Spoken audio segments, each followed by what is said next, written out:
Hello everybody, Sergeant Argybright here, and today we'll be reacting to another video. This video is by Oversimplified. It's called The American Revolution. And as you may know, I am an American, so definitely be interesting to see, how my country became independent from Britain.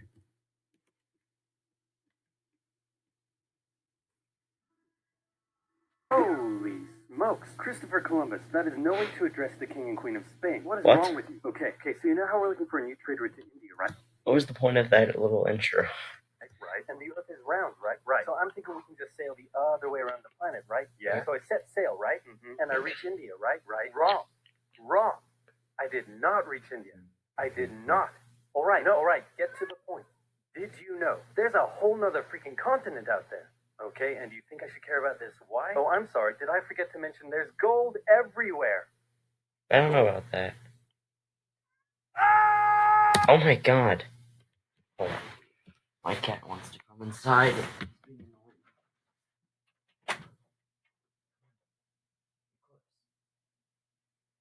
Why were you just meowing at the door? What are you, Eclipse? Do you want to come inside or not?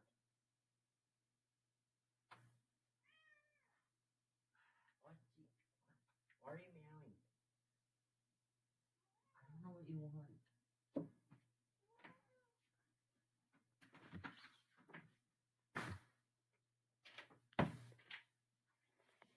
Okay.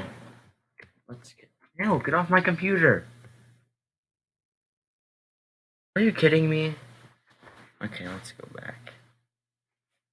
Okay, how do I. What happened? Okay, sorry about that, guys. Hold on. Okay, we're back. Columbus landed Why? Why? What was the point of that?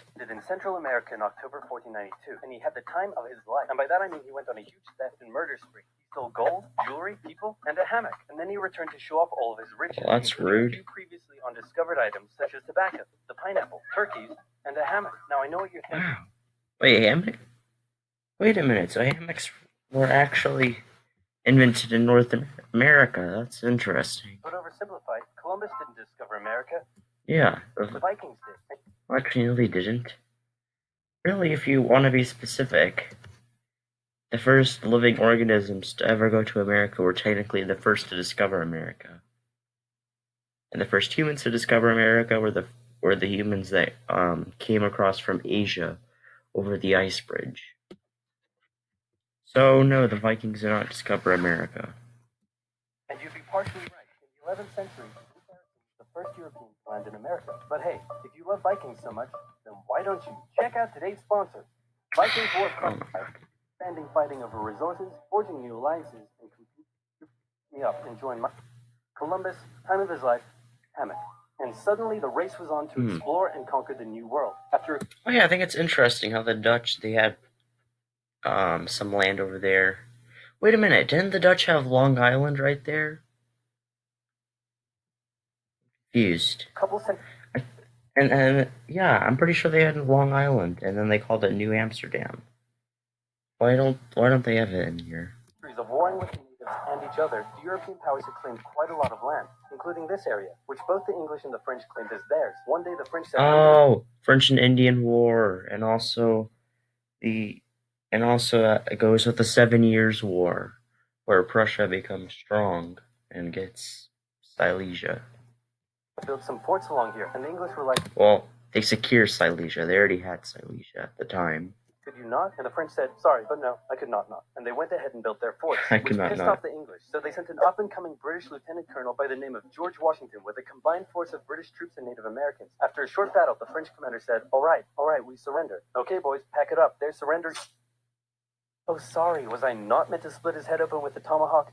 Don't worry, it's not like this will start a 7-year-long major global conflict. And what happened next was a 7-year-long major global conflict, which Great Britain won. At the peace negotiations, Spain and Prussia gave up Florida, while France gave up all of its territories in North America. But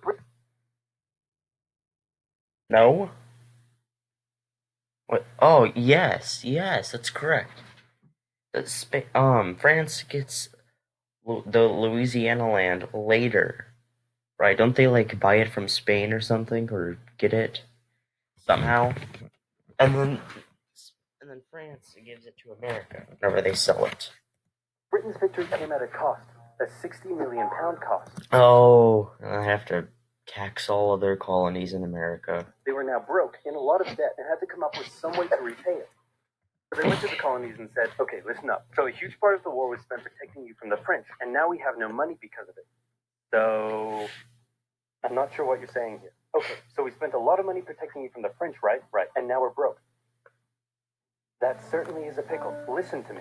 We spent all of our money protecting you, and now we need money. Can you please pay us back some money? No. Okay, we're just going to go ahead and tax you. In 1764, Britain introduced the Sugar Act, forcing the colonists to import sugar and molasses exclusively from the British and to pay duties on them. Then a year later, they introduced the extremely controversial Stamp Act, and it worked a little something like this. Look how much land Spain has. Jeez. Hello, shopkeep. Hello, Mr. Bungleberry. Here's the deed for your new Bungleberry. check. Stamp. That'll be 3 pence, please. Wait, what was that? It's the new tax. I get a stamp on any paper or documentation I make, and you have to pay for it. Would you like to see this pamphlet that explains everything? Yes, please. Okay. Stamp. 2 pence, please. This is awful. You know what? Just give me a deck of cards so I can go gamble my pain away. Okay. No. Don't do it. Oh my god. Damn. Obviously, the colonists were like, hey, my dudes, this new tax legislation what? right here, this is BS. Until now, they had enjoyed relative freedom to rule themselves, and now suddenly Britain was asserting its control. They were especially unhappy because they didn't have any representatives in the parliament that was levying. Yeah, I think that's interesting. Oh shoot, I think this might have been too quiet the whole time, but that's fine. I'll turn it up. Anyways, I think it's interesting how much freedom they had beforehand. Like, colonies were literally allowed to go to war with each other, um, to like settle disputes. Taxes on them. So they Yeah, I just find that orators interesting. gave fiery speeches. British goods were boycotted, and anyone loyal to the British found themselves increasingly harassed. The whole thing actually began to take quite a toll on British business, and after just a couple years, the British were forced to repeal the Stamp Act. But we still desperately need money. What should we do? We could try taxing the colonies. Great idea. Wait, didn't we literally just try that and it failed miserably? Man, look at me. I look fabulous. Have you He just looked fabulous. ever seen such a handsome boy? No siree, Georgie. No way. You're the handsomest, smartest, most popular king that ever lived, and everybody likes you. Your Majesty. Wait, why does he have a fidget spinner right there? I'm so confused. Oh, you're still here. Get the hell out. So in 1766, the British made a declaration saying, we can do what we want because we're in charge, and you can all go suck it. Then they levied a whole bunch of new taxes on the Americans via import duties. Glass? There's a tax for that. Lead? There's a tax for that. Paper? Tea? Oil? There's a tax for that. And once again, the Americans boycotted British goods, British business felt the pinch, and the British had to back down. All right, this is ridiculous. They're my colonies, and I have to be able to assert my control. Repeal all the new taxes except for the one on tea. Also send 1,000 troops to Boston to take control. Oh, and make the colonists pay for them. Oh no, Boston Tea Party. Troops arrived, the tension in Boston was palpable. You could cut it with a knife, and it was all about to come to a head. On March 5th, a band of local patriots began heckling a British guard at the customs house. More and more Americans joined in the heckling, while more British troops turned up in support of their comrades. Snowballs were thrown at the British. The snowballs turned to rocks, the rocks to oyster shells. The soldiers, outnumbered, panicked. One thing leads to another, and you can see where this is going. Wow, they're throwing rocks at the British? I haven't really heard that. That is interesting. 5 civilians were killed. The Patriot press throughout the colonies declared the Boston Massacre an unwarranted crime committed against the people of Boston by the cruel British, and the anger continued to grow. A British revenue schooner that ran aground in Rhode Island was burned by the locals. When it came to light that the governor of Massachusetts supported the suppression of the colonists, his house was burned by the locals. And next, the colonists would set their sights on the remaining tax on tea. On December 16th, 1773, a band of patriots known as the Sons of Liberty disguised themselves as... Oh, they're gonna throw the things into the thing, right? They're gonna throw the tea into the water. Yeah. Why does it say no? Why? Native Americans marched down to Boston Harbor, boarded a British merchant loaded with tea, and in front of thousands of spectators... Wait a minute. Are you kidding me? Okay. Earlier, did I say Boston Tea Party? whenever I was talking about the Boston Massacre. If I did, I'm really sorry. I meant to say Boston Massacre. Jesus Christ. This is the Boston Tea Party. Nearly 10,000 pounds worth of tea overboard. The British were disgusted, and they punished Massachusetts with a vengeance. They dissolved its General Assembly, revoked their charter, and sent 3,000 more troops to occupy the city, meaning Boston and Massachusetts were now essentially under the direct rule of Great Britain. And oh boy, were the people pissed. The other colonies saw what was happening and worried they might be next. So they called a brain trust to decide what to do. 56 delegates from 12 colonies gathered and met in Philadelphia at the First Continental Congress, and the roll call read like a who's who of America's finest thinkers. I'm talking lawyers extraordinaire Johnny A and Johnny J, experienced military commander George Washington, businessman and future alcoholic beverage Samuel Adams, fiery orator Patty H, guy who married a rich lady Big J Dickinson. And while they weren't present at the first Congress, soon names like James Madison, Benjamin Franklin, Thomas Jefferson, and much later Alexander Hamilton would all serve time in the Continental Congress. The question now, though, was what to do about the British. Why do they all have those faces, except for George Washington? After much bitter debate and disagreement, they eventually agreed on an amazing solution. They would simply ask the British to stop. Oh wow, that's smart. Can you stop? No. It didn't work. Okay, then tell the local militias to start arming and be ready at a minute's notice. And across the colonies, these Minutemen stood ready for the beginning of the American Revolutionary War. Oh, now, having the colonies in open rebellion is one thing. Once they start arming themselves, that's when it really hits the fan. So British General Thomas Gage ordered 700 troops from Boston out into the rebel-controlled Massachusetts countryside to destroy stores of arms and ammunition held by the rebels in Concord. The British set out in the middle of Lexington and Concord, the first, battle. The night, patriots including Paul Revere rode ahead to warn that the British were coming, giving the rebels time to prepare. The two sides met in Lexington as the sun began to rise. They faced off against each other, and in the confusion, somebody shot first. But no one knows who it was. The shot heard around the world marked the beginning of the American War of Independence. I think it's interesting. No one knows who actually shot first. If it was the British or the colonists. Rebels were outnumbered and had to fall back to Concord as the British split up to search for rebel supplies. However, more and more patriot rebels kept showing up, and this time it was the British who were outnumbered as more fighting kicked off in Concord. The most professional army in the world was forced to flee back to Boston at the hands of local, poorly trained militiamen, and all along the British route back to Boston. Yeah, guerrilla warfare. Gather and open fire on the retreating British. When the British reached Boston, it's almost like the French in Vietnam. French was like this really powerful country. Wait, did I say French? I meant to say France. My English is not very good today. I'm sorry. But they had colonies like Laos, Cambodia, and Vietnam were all colonies of France. They were like this one big colony called French Indochina, and they declared their independence from France, and France had to go to war with them. And it was sort of the same thing that's happening here. France was this really powerful army that got completely embarrassed by the Vietnamese and other people. I mean, the similar thing happens to even America, who was the most powerful country at the time. The rebel militias surrounded them. Boston and the British were now under siege as small land and naval skirmishes continued around the city. And the British would suffer another embarrassing blow, this time in upstate New York. Colonel Benedict Arnold concocted a plan to take the British stronghold Fort Ticonderoga, which held a large That's an interesting name. amount of guns and ammunition. He set off towards the fort alone, hoping to recruit men along the way, when he came across the Green Mountain Boys, led by Ethan Allen, who, as it turned out, had the exact same plan he did. So they decided to work together, but why do their faces look like that? They just look funny. I don't know. I'm in charge. No, I'm in charge. No, I'm in charge. No, I'm in charge. No, I'm in charge. No, I'm in charge. No, I'm in charge. This went on for some time, until the Green Mountain Boys threatened to go home, and Arnold had to concede. The group raided the fort at night while the Redcoats were asleep, and they caught them completely by surprise, taking the fort and all of its munitions with almost no resistance. Wow, great job, Ethan. Very impressive. By the way, what happened to that other guy we sent to take the fort? Who? Benedict Arnold. Never heard of him. Ouch. Well, that sucks. Wow. What the fuck? Nobody knew what was going on. The colonies were in open rebellion, and for now they even seemed to be winning. So King George fired General Gage, replaced him with General William Howe, and ordered the rebellion to be put down immediately. Okay, the British are definitely going to retaliate for all of this, so we should probably put together a proper army. First, we need to pick a commander-in-chief, and I think we can all agree that that job should go to the man, George the myth, Washington. the legend, George Washington. Yay. My friends, I am humbled and honored that you would consider me for such an important role. I did not expect for this. All right, you've been showing up in a military uniform every day for the last 10 months. We all know you wanted this, so cut the crap, George. Dude. Uncool. So Washington began his journey up to Boston to take command of the newly...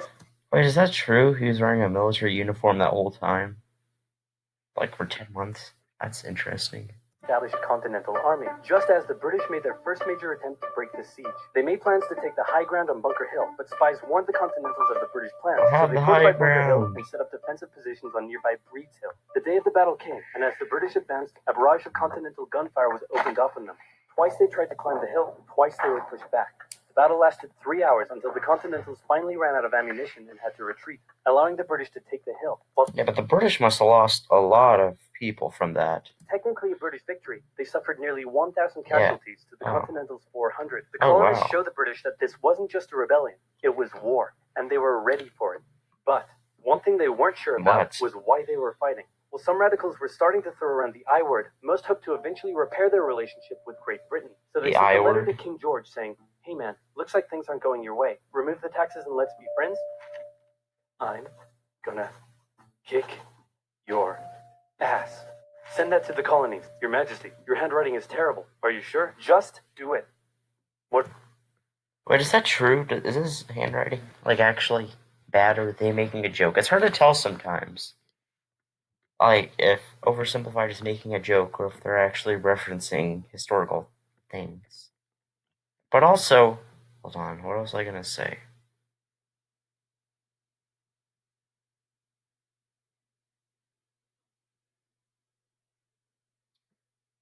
I forgot what I was going to say. Great. It keeps happening over and over again. The colonists showed the British that this wasn't just a rebellion, it was war, and they were ready for it. But one thing they weren't sure about was why they were fighting. Well, some radicals... Oh yeah, imagine what would have happened if King George would have actually accepted that. America would have been, like, a British colony for a long while. Interesting. Ass. Send... What does it say? Gonna lick my... Gross. So for the remainder of the year, small engagements continued to occur around the colonies. The British burned down the towns of Falmouth, Massachusetts, and Norfolk, Virginia as revenge for earlier anti-British incidents. These actions played right into the hands of patriot propaganda. Overseas, the British were seen as brutes, and the French and Spanish would soon begin sending supplies. Wait a minute. Why does it say that Britain controls Ireland here? Even though the British flag at the time doesn't have the Irish, like, red X on it. To the rebel cause. During this time, there was also minor fighting going on between patriot and loyalist militias in the southern colonies. Benedict Arnold was still on a mission to win some personal glory for himself, so he headed up an attempt to invade Canada in a two-pronged attack. The Continentals managed to capture some British forts and the city of Montreal, but a harsh snowstorm with some smallpox on the side saw them defeated and pushed back at Quebec City, and they were forced to retreat all the way to Fort Ticonderoga. Speaking of... It would have been cool if we actually won against Canada, and we would have... And America would have had, like, all of Canada afterwards. That would have been cool. Which, remember all those guns and ammunition? Well, this guy's got a plan for what to do with them. He uses oxen to drag 120,000 pounds of artillery for 2 months through the harsh winter, 300 miles all the way to Washington and his Continental Army surrounding Boston. Boom. Washington's got himself some big guns, which is fortunate, because up until now his army had been suffering through the cold winter, not knowing when the siege would end. Now, they could make a move. Washington wanted to launch a full assault on the city, but his junior officers felt the British were too fortified, and to his credit, Washington was great at hearing and taking on board the ideas of others. Instead, the Continentals worked through the night, setting the guns up on Dorchester Heights, overlooking the city, and when dawn broke and the British saw the guns, they knew they were toast. Their positions were completely exposed. It was checkmate. They had no choice but to abandon the city. 120 ships carried 9,000 redcoats and 2,000 loyalists away to an unknown fate, and Washington had his first victory of the war. Washington then moved his army to New York, knowing that when the British returned, they would probably land there. In the meantime, a friendly-looking old man by the name of Thomas Paine had written and published a pamphlet called Common Sense, in which he advocated for total independence from Great Britain. It's spread across the colonies like wildfire, and to this day remains the best-selling title in America. It was read aloud Really? Wait, what did that say? It spread across the colonies like wildfire, and to this day remains the best-selling title in America. Best-selling American title proportional to population. It was read aloud in taverns and meeting halls and brought the idea of independence into the mainstream. Congress began to seriously consider the idea. Thomas Jefferson was selected to write up an official Declaration of Independence, and he went hard, writing that all men are created equal, with certain inalienable rights, including life, liberty, and the pursuit of happiness. Didn't he have slaves, though? Wait, who is this? Thomas Jefferson was selected Oh to yeah, write he up an had official, slaves, though, so that's kind of ironic. including life, liberty, and the pursuit of happiness. Of course, Jefferson had over 100 slaves, but we don't have to talk Yeah, that's what I just said. about that. On the 2nd of July, Congress voted unanimously in favor of independence. And John Adams declared that the 2nd of July would go down as the most remembered day in American history. What about the 4th of July? Then a couple days later, independence actually came into effect. The United States of America was born. There was no turning back now. The Americans tore down a statue of King George in New York and melted him down into 42,000 musket balls. To the British, it was treason. And if the king had his way, Washington and all of Congress would be hung. Speaking of the British, guess who's back? The king sent an intimidating force of 130 warships and 25,000 men to New York. Washington... When does France come into the war in Spain? Because eventually Spain and France, they help America against Britain, sort of as revenge for what happened in the 7 Years' War. Knew that taking on the most powerful military in the world wouldn't be easy. The British set up camp on Staten Island as the Americans dug into defensive positions around Brooklyn Heights, waiting for an attack to come. But the British just waited, wearing down their opponent's nerve while building their own strength. At one point, they launched a big, scary artillery barrage and then said, you know, if I was you right now, I'd probably sue for peace. But Washington told them to shove it. The Americans kept holding out for what was coming. So they, try to lower their morale or something? I'm confused. And when they finally hit, they hit hard. 15,000 British troops approached the American position, and the two sides fired on each other in massive rows. But what the Americans didn't realize was they were only fighting a decoy. The main British force was going around to flank the Americans from behind, and when they arrived, they inflicted heavy casualties. The Americans panicked and retreated back to Brooklyn Heights, where they then found themselves trapped between the British Army and the river. It looked as though the war was already lost, but luckily... Oh yeah, that's where that famous, picture is of George Washington and that frozen river, right? Instead of attacking, the British decided to dig in for a siege, and then a thick fog set in, allowing Washington's army to escape across the river unimpeded. The British continued to chase and engage the Americans out Manhattan, and the Americans suffered defeat after defeat after defeat. It was a disaster. Washington's leadership was called into question, as thousands of American POWs were left to rot as traitors. Washington's army fled through New Jersey all the way down to Pennsylvania. Rarely had an army been so badly beaten, yet survived to fight another day. Oh, look at that. Uncool. Interesting. Interesting design. Anyways, that was part 1 of the American Revolution. Part 2 will be out tomorrow. Actually, no, it won't. Probably. Anyways, stay tuned for that. If you guys enjoyed this video, make sure to like and subscribe, because it helps a lot. And plus, it doesn't matter, Subscribing doesn't, or liking doesn't, do anything. And also, 95% of y'all aren't subscribed. If all of y'all subscribed right now, oh my gosh. I would have, a ton of subscribers. It would be, 1,000 or something, seriously. Anyways. Not trying to be a shill, but subscribe and like. Anyways, goodbye. And if you have any suggestions for future videos, put them in the comments. I read all the comments. And yeah, that's pretty much it. Goodbye.